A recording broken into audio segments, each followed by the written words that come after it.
बात चाहे अब 2023-24 की हो या फिर आने वाले सालों की, हमें कुछ ऐसी चीजों से सावधान रहना है जिससे हमारी हेल्थ को फायदा कम और नुकसान ज्यादा हो सकता है। उसके लिए हमें अवेयरनेस बढ़ाना जरूरी है ताकि हम अपनी हेल्थ और अपने परिवार की हेल्थ दोनों का ही बेस्ट तरीके से ध्यान रख पाएं।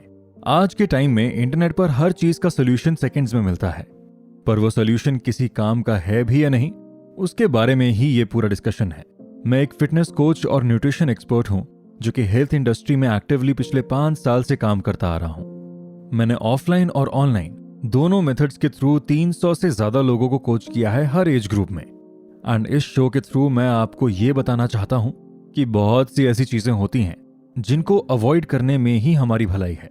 तो चलिए, new year new energy, motivation level बहुत हाई, हेल्थ को टॉप लेवल पे ले जाने की एनर्जी एकदम पीक लेवल पे। बहुत से ग्रुप्स बन चुके हैं जिसको आप एक कल्ट फॉलोइंग भी नाम दे सकते हो। कोई कहता है लो कार्ब डाइट फॉलो करो, तो कोई कहता है सिर्फ मीट और वेजिटेबल खाते हुए कार्बोहाइड्रेट्स फॉलो करो, और वहीं पे कोई लोग अपनी डाइट में समोसे, मैगी और बर्गर देते हुए फैट लॉस करवाने का वादा करते हैं। सो करना यह है कि आपको रेड फ्लैग्स पकड़ने हैं। अब कोई हर चीज को एक्सट्रीम्स में लेके जा रहा है तो उससे दूर रहने में भलाई है। हर चीज का कॉन्टेक्स्ट होता है, और कोई बिना कॉन्टेक्स्ट की बात कर रहा है तो वहां पे उस इंसान या प्रोडक्ट से दूर रहने में ही आपकी भलाई है। अगर आपको डायबिटीज की समस्या है तो आप बर्गर वाली डाइट के पास तो नहीं जाएंगे, और वहीं आप एक्सरसाइज वगैरह अच्छे से करते हैं तो लो कार्ब्स की तरफ जाके अपने ही पैर पे कुल्हाड़ी मारेंगे, क्योंकि परफॉर्मेंस अच्छी रखने के लिए आपको कार्बोहाइड्रेट्स की जरूरत पड़ती है। जहां पे भी सिर्फ एक रिजिड आइडियोलॉजी के लोग आपको दिखना चालू हो जाएं, जो बिना बात के अपने बिलीफ सिस्टम आपके ऊपर डालना चाहते हैं, उस इंफॉर्मेशन को 2-4 बार खुद से वेरीफाई करने के बाद ही ट्रस्ट करना जरूरी है। जस्ट बिकॉज किसी को थोड़ा सा फास्टिंग करके रिजल्ट मिल गया है तो जरूरी नहीं है कि आपको भी मिलेगा। फास्टिंग करने से पहले उसके क्या चैलेंजेस हो सकते हैं उसको भी समझना जरूरी है। फास्टिंग का एग्जैक्ट मेथड तो यही होता है कि कुछ भी खाने का इंटेक ना रखना, जिसका मतलब कि आपके भूख लगने के चांसेस बढ़ सकते हैं। कई जगह पर वाटर फास्टिंग का भी ट्रेंड चालू है, जिसको तो हर हाल में अवॉइड करना चाहिए। ये एक तरीका है जिससे आप अपने शरीर में पानी का इंटेक जाने ही नहीं दे रहे हो। ना आप कुछ खाना ले रहे हो, ना कुछ पीने के लिए आपके पास ऑप्शन है इस वाटर फास्टिंग के अंडर। इससे होगा क्या, एक तो डिहाइड्रेशन के चांसेस बहुत बढ़ जाएंगे, और दूसरा इलेक्ट्रोलाइट्स जो होते हैं आपके शरीर में उसकी भी क्वांटिटी में फर्क पड़ेगा, जो कि आपकी बॉडी पे नेगेटिव असर डाल सकती है।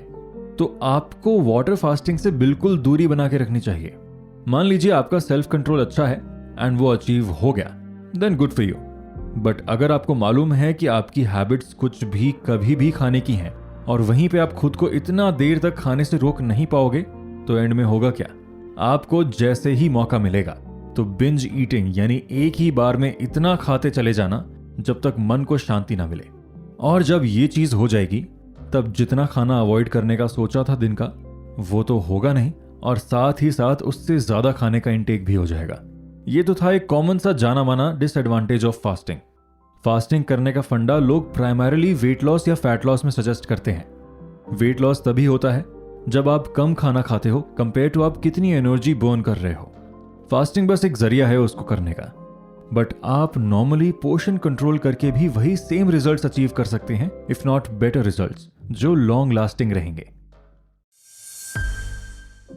हेल्दी रहना महंगा है।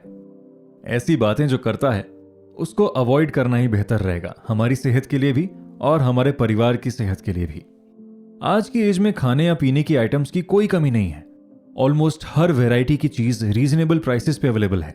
बात सिर्फ अवेयरनेस की है, एटलीस्ट उन लोगों के लिए जो बेसिक फूड और शेल्टर अफोर्ड कर सकते हैं अपने लिए।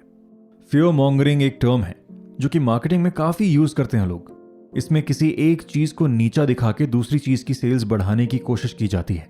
एग्जाम्पल ले लेते हैं, किसी ने बोल दिया कि हमारे यहाँ का एप्पल बेस्ट है, तो वहीं दूसरी कंपनी आके बोलेगी कि हमारे यहाँ के ऑर्गेनिक एप्पल्स में 20% ज्यादा न्यूट्रिएंट्स हैं, पर ये वाला एप्पल आपको 50% ज्यादा प्राइस पे मिलेगा। भले ही इन द बैकग्राउंड दोनों एप्पल्स की फार्मिंग करने के तरीके में 19-20 का डिफरेंस हो, पर कंज्यूमर के दिमाग में तो यही बात जाएगी कि ज्यादा न्यूट्रिशन वाला खाना महंगा होता है।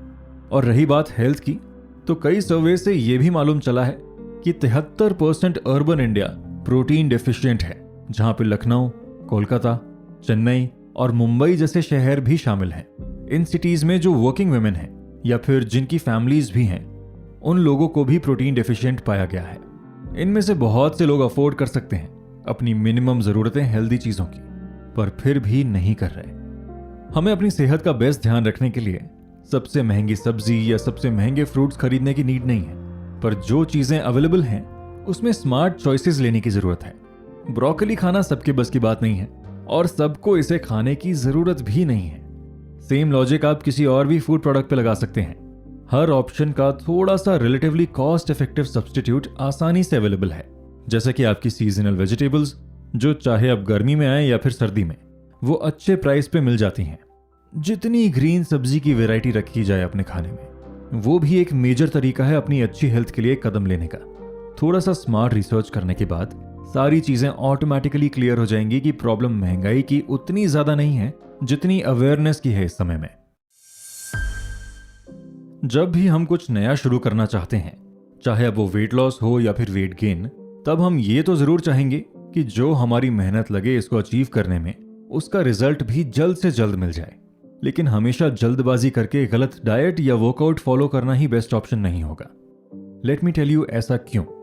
जो चीज आसानी से मिल जा रही है and it sounds too good to be true, तो उससे दूर रहना ही अच्छा है।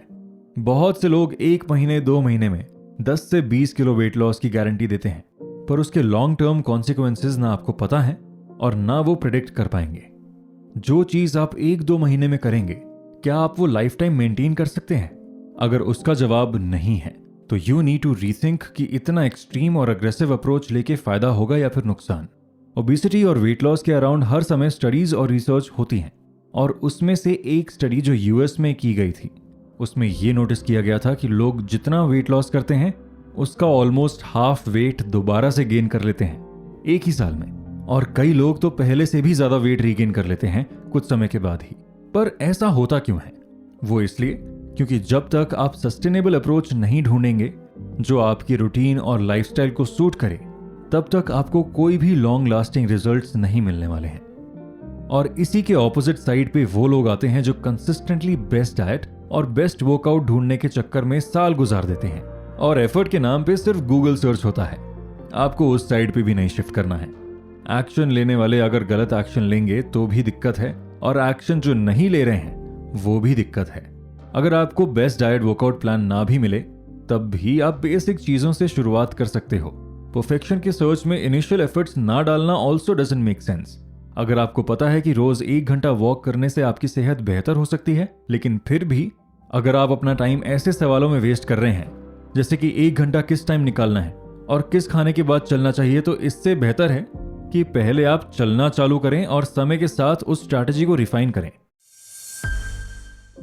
कुछ अवॉइड करें या ना करें, पर डिटॉक्स करने वाले खाने या पीने के प्रोडक्ट से बहुत सावधान रहने की जरूरत है। डिटॉक्स का सिंपल सा मतलब ये होता है कि आप अपनी बॉडी से हार्मफुल टॉक्सिन्स या किसी तरह का पॉइजन एलिमिनेट कर रहे हैं। 2011 में एक सर्वे हुआ था जिसमें मालूम चला कि 92% नेचुरोपैथ्स ने डिटॉक्स थेरेपी प्रेस्क्राइब की है, जो कि कोई छोटा नंबर नहीं है। इतने लोगों ने एक ऐसा सजेशन दिया है which is mostly not so helpful in the longer run and problem की रूट कॉज को सुधारता नहीं है। अब कई कंपनीज और इंडिविजुअल्स इस चीज का डर बिठा के आपके मेहनत की कमाई को वेस्ट कर देते हैं अपनी क्लेंजिंग डाइट्स या डिटॉक्सिंग जूसेस को बेचकर, जबकि इन दोनों ही चीजों का कोई मेजर इंपैक्ट आपकी सेहत पे नहीं पड़ेगा। आपकी बॉडी खुद का डिटॉक्स खुद से करने के काबिल है। लिवर, लंग्स, किडनीज ये काम बहुत अच्छे ढंग से करते हैं। अगर आपका routine junk food, unhealthy fried items या अल्कोहल के अराउंड रिवॉल्व करता है, तो आप कितना भी ग्रीन जूस पी लें, लेकिन वो शायद ही कोई पॉजिटिव इंपैक्ट लेकर आएगा आपकी बॉडी में। सबसे पहला स्टेप अपनी बॉडी को डिटॉक्स करने का ये होगा कि आप अपने ईटिंग हैबिट्स और ड्रिंकिंग हैबिट्स को कंट्रोल में लाएं। जब हम अपनी बॉडी में टॉक्सिन्स या उसी के सिमिलर प्रोडक्ट्स का कंजम्पशन बंद करेंगे, तभी आपको अपनी बॉडी में कोई मेजर चेंज देखने को मिलेगा। आपको रिजल्ट्स इसलिए दिखाई देते हैं क्योंकि डिटॉक्स करते समय इंसान का जंक फूड या अनहेल्दी आइटम्स का कंजम्पशन ऑटोमेटिकली खत्म हो जाता है। जब मेन चीज जिससे हेल्थ बिगड़ रही है वो एलिमिनेट हो गई, तो इट इज ऑब्वियस कि हमारा बॉडी वेट भी कम मिलेगा कुछ ही समय में। और जैसे ही लोग वापस से अपने पुराने रूटीन में जाते हैं, वहां पे वो दोबारा से वेट रीगेन कर लेते हैं, which is again not surprising. Basically करना ये है कि एक तो अपने खाने में फाइबर का इंटेक अच्छा होना चाहिए, वो आपके इंटरनल डिटॉक्सिफिकेशन में मदद करता है। वाटर इंटेक भी आपको अच्छा रखना चाहिए, डिपेंडिंग कि आप एक्टिव लाइफस्टाइल जीते हैं और नॉट। इन दोनों चीजों को प्रायोरिटी पे रख के बात करते हैं अपने खाने की। उसमें भी बहुत खास ध्यान देना है कि प्रोसेस्ड फूड आइटम्स की फ्रीक्वेंसी या तो ना के बराबर हो या फिर एकदम कम हो। मेजॉरिटी ऑफ द डाइट आपकी हेल्दी होनी चाहिए। अभी रिसेंटली अंकित बयानपुरिया ने 75 हार्ड पूरा करके हमारी पूरी जनरेशन को ही इंस्पायर कर दिया एक्सरसाइज करने के लिए और अच्छा खाना खाने के लिए। उनका डेडिकेशन और कंसिस्टेंसी देखकर बहुत से लोगों ने 75 हार्ड या उसी तरह के कई चैलेंजेस में पार्ट लेना चालू कर दिया। बहुत से लोग फेल हुए, बहुत से लोगों ने अपना 75 हार्ड या 50 डे चैलेंज कंप्लीट किया। किसी ने चैलेंज को इंटरेस्टिंग बनाने के लिए फास्टिंग ऐड की, तो किसी ने रनिंग, कुछ लोगों ने मैदा बंद करवाया, तो कुछ लोगों ने बाहर का जंक फूड। 75 डेज जैसे चैलेंजेस को ज्वाइन करने से फायदा तो बहुत होता है। आप डिसिप्लिन सीख जाते हैं, आपकी हेल्थ भी काफी सुधर जाती है और आपको इंटरनली बेहतर भी फील होने लगता है जैसे जैसे आप उस 70-75 डेज की रेंज में पहुंचने लगते हैं। ये चैलेंजेस इंस्पायरिंग और बहुत अच्छा इंपैक्ट आपकी लाइफ में ला सकते हैं अगर आप इसको स्मार्टली फॉलो करें। अगर आप डायरेक्टली अंकित की डाइट को फॉलो करने जाएंगे तो आपको उतनी मेहनत भी करनी पड़ेगी जो कि शायद से मेजॉरिटी लोग नहीं कर पाएंगे, क्योंकि कुछ लोगों की जॉब अलाउ नहीं करेगी इतनी एक्टिव रूटीन और लाइफस्टाइल। तो उसके हिसाब से ही अपना खाना पीना भी मॉडिफाई करना होगा, क्योंकि जो आप एक नॉर्मल रूटीन में डिसिप्लिन वे में कर पाएंगे वही ज्यादा इंपैक्ट करेगा। एकदम आंख बंद करके बहुत हार्ड रूटीन फॉलो करने से आपका नुकसान हो सकता है। नुकसान जैसे कि आपने लगातार 2-3 वर्कआउट्स 3-4 दिन कर लिए बिना गाइडेंस के, तो आपको इंजरी हो सकती है। आपने अगर अपनी बेसिक लाइफस्टाइल हैबिट्स को बिना चेंज किए कोई भी रैंडम डाइट फॉलो करना चालू कर दिया तो वो भी हेल्पफुल नहीं है। 75 हार्ड बहुत अच्छा तरीका है अपनी लाइफ को सही ट्रैक पे ले जाने का, पर उसको इतना हार्ड मत बनाइए कि हर दूसरे या तीसरे दिन आप ऑफ ट्रैक होके गिव अप कर दें। थोड़ा सा चैलेंजिंग बनाते हुए उस चीज को फॉलो करें और एक दिन जल्द ही आएगा जब आप एक्चुअली 75 हार्ड को एज इट इज भी बेझिझक फॉलो कर पाएंगे। पर वहां तक पहुंचने के लिए जो बेसिक एफर्ट लगना जरूरी है उस पे फोकस करते हैं पहले। तो ये थी कुछ बातें जो आपको ध्यान में रखनी है। एकदम आंख बंद करके कोई भी डिटॉक्स प्रोडक्ट नहीं खरीदना है, कोई भी रीसेंट ट्रेंड को देखते हुए डाइट प्लान नहीं फॉलो करना है, और जब भी कुछ खाने के या वर्कआउट के चॉइसेस लेने हैं तब एक स्मार्ट ग्राहक बन के देखना है। बाकी 75 डेज चैलेंज तो सिंपल रोज की 30 मिनट की वॉकिंग से भी चालू किया जा सकता है, तो उससे शुरुआत करते हैं। फिर खाने को भी देख लिया जाएगा, कहां पे क्या सुधारना है अपनी सेहत के लिए। आपके पैसे और मेहनत दोनों ही अच्छी जगह यूटिलाइज हों तो बेहतर है, आपके मेंटल हेल्थ और फिजिकल हेल्थ दोनों के लिए। और अगर आपको मेरी बातें सही लगी एंड आपको मुझसे कोई स्पेसिफिक क्वेश्चन या जवाब चाहिए तो मैं ट्विटर, इंस्टाग्राम और यूट्यूब तीनों जगह वर्णित यादव के नाम से इजीली मिल जाऊंगा, और चाहें तो आप मुझे वहां फॉलो भी कर सकते हैं। मैं ऐसे ही टॉपिक्स के ऊपर अक्सर बातें करते रहता हूं। अगर आपको ऐसे फिटनेस से रिलेटेड शोज सुनना पसंद है